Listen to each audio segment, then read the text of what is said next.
Meu amigo, minha amiga,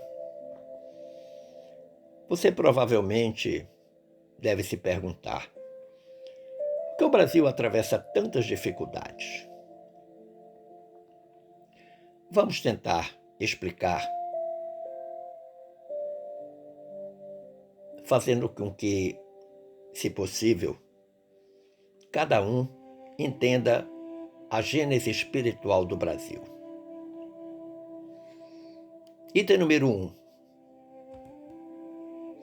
Baseado na obra Brasil, Coração do Mundo, Pátria do Evangelho, do Espírito Humberto de Campos e Chico Xavier, vamos apresentar algumas ideias de um diálogo que se trava entre Jesus, o governador espiritual do planeta, e Ismael, o governador espiritual do Brasil,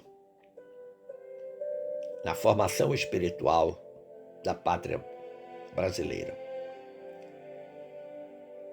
Não podemos esquecer que Jesus transplantou a árvore do Evangelho, inicialmente da região do Oriente Médio para a França e posteriormente da França para o Brasil. Disse Jesus a Ismael: Ismael, nas tuas obrigações e trabalhos, considera que a dor é a eterna lapidaria de todos os espíritos e que o nosso Pai não concede aos filhos fardo superior às suas forças nas lutas evolutivas. Abriga aí, na sagrada extensão dos territórios do país do Evangelho, o Brasil, todos os infortunados e todos os infelizes. No meu coração ecoam as súplicas dolorosas de todos os seres sofredores que se agrupam nas regiões inferiores dos espaços próximos da Terra, as zonas umbralinas mais densas. Agasalha-os no solo bendito que recebe as irradiações do símbolo estrelado, alimentando-os com o pão substancioso dos sofrimentos depuradores e das lágrimas que lavam todas as manchas da alma.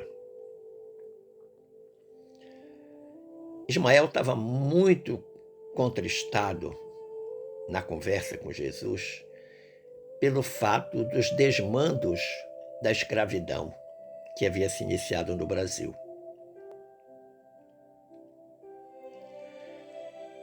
Os colonizadores já haviam desrespeitado os indígenas, legítimos proprietários da terra, e, não obstante, trouxeram da África a mão de obra negra e que participaram do esforço de crescimento do recém-descoberto país num trabalho laboral escravo. Item número 2. Ismael sente que luzes compassivas e misericordiosas lhe visitam o coração e parte com seus companheiros em busca dos planos da erraticidade mais próximos da terra.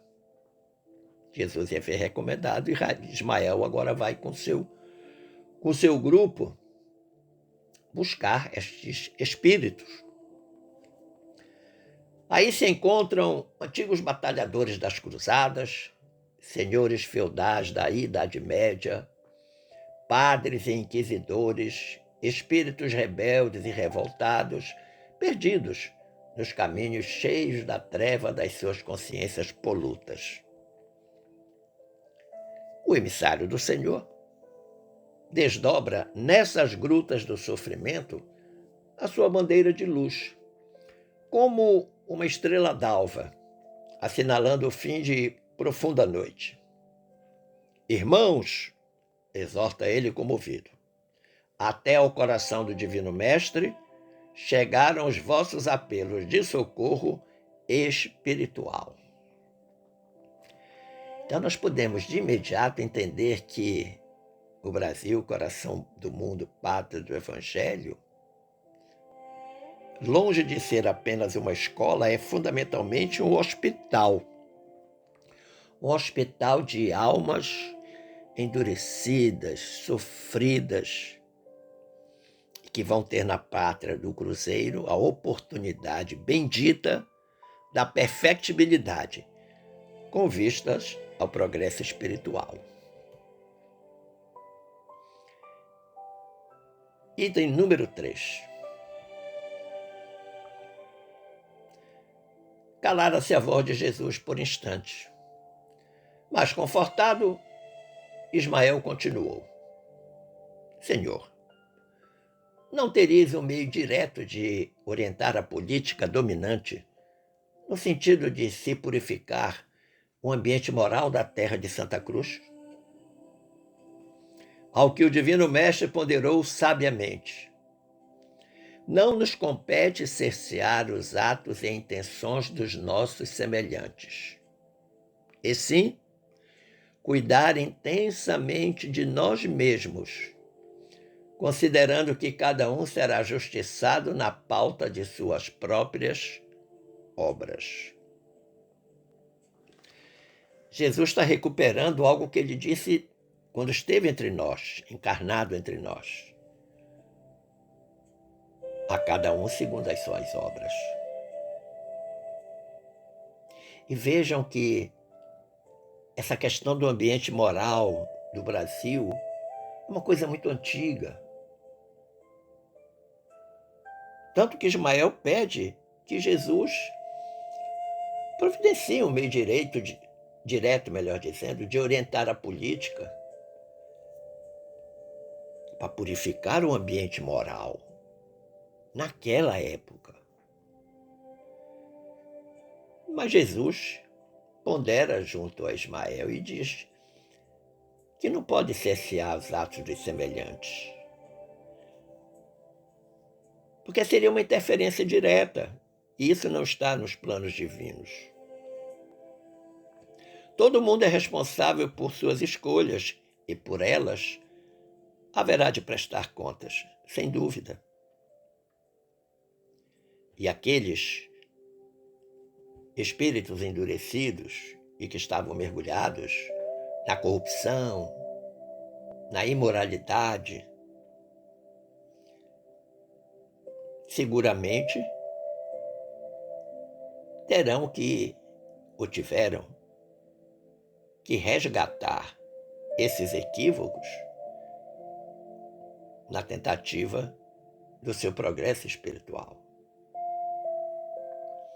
E veja a recomendação de Jesus: cuidar intensamente de nós mesmos. Antes da crítica, antes do comentário maldoso, vamos olhar para nós mesmos, para o nosso interior. Como estamos vigiando os nossos pensamentos, nossos sentimentos, nossas palavras, nossas ações? E se nós formos um desses espíritos trazidos por Ismael, das zonas umbralinas densas e tenebrosas? Você já parou para pensar nisso? De onde se conclui, diz-nos a benfeitora Glorinha, que seguimos colhendo os frutos de séculos de desatinos morais, éticos, políticos e econômicos, com ampla repercussão na formação do povo brasileiro, miscigenado, multifacetado em todos os aspectos, mas que segue. Essa é a parte mais bonita da história, que segue no esforço de perfectibilidade, em busca da redenção maior. Muitos de nós estão fazendo isso, ou estão fazendo isso, e nós haveremos de conseguir. Nós não podemos esmorecer. A palavra de ordem é perseverança. Cada um fazendo a coisa certa. Por quê?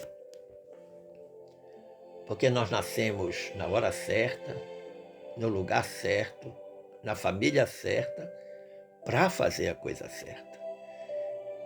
E se é fato que a família é a menor célula da sociedade, quanto mais famílias perfectíveis nós tivermos, mais perfectível será a nossa sociedade.